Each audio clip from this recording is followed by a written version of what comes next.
গাধাকে সৃষ্টি করার পর তাকে বলা হলো সকাল থেকে সন্ধ্যা পর্যন্ত তাকে ক্লান্তিহীন পরিশ্রম করতে হবে। সারা জীবন তাকে পিঠে ভারী বোঝা বইতে পাবে শুধু ঘাস, আর তার মাথায় কোনো বুদ্ধি থাকবে না। তার আয়ু হবে 50 বছর।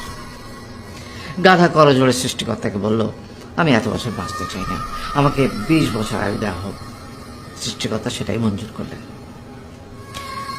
কুকুরকে যখন সৃষ্টি করা হলো তখন তাকে বলা হলো যে সে হবে মানুষের সবচেয়ে বড় বন্ধু, কিন্তু সে খাবে মানুষের উচ্ছিষ্ট, এবং তার আয়ু হবে মানুষের উচ্ছিষ্ট, এবং তার আয়ু হবে 30 বছর। কুকুর সৃষ্টিকর্তাকে বলল, আমি এত বছর বাঁচতে চাই না, আমাকে 15 বছর আয়ু দেওয়া হোক। সেটাই মঞ্জুর করা হলো। এরপর বানরকে বলা হলো, তুমি শুধু গাছের এ ডাল থেকে ও ডালে ঝুল খাবে এবং নানান রকম ফন্দি ফিকির করে মানুষকে আনন্দ দিবে, তোমার আয়ু হবে 20 বছর। মানুষ বলল, আমি 20 বছর বাঁচতে চাই না, আমাকে 10 বছর দেওয়া হোক। সেটাই মঞ্জুর করা হলো। এবার এলো পুরুষ মানুষের পালা। তাকে বলা হলো যে তুমি হলে প্রাণীকুলের মধ্যে সবচেয়ে বিচক্ষণ এবং বুদ্ধিমান, সেই জন্য তোমাকে প্রাণীদের শিরোমণি করা হলো, এবং তোমার আয়ু হবে 20 বছর।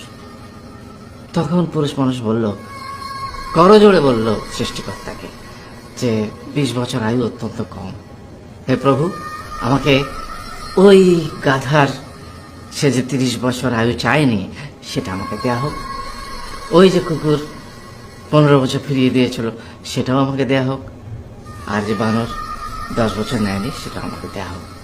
20 বছর অত্যন্ত কম, আমি দীর্ঘদিন বাঁচতে চাই। সৃষ্টিকর্তা সেটাও মঞ্জুর করলেন। তারপর কি হলো?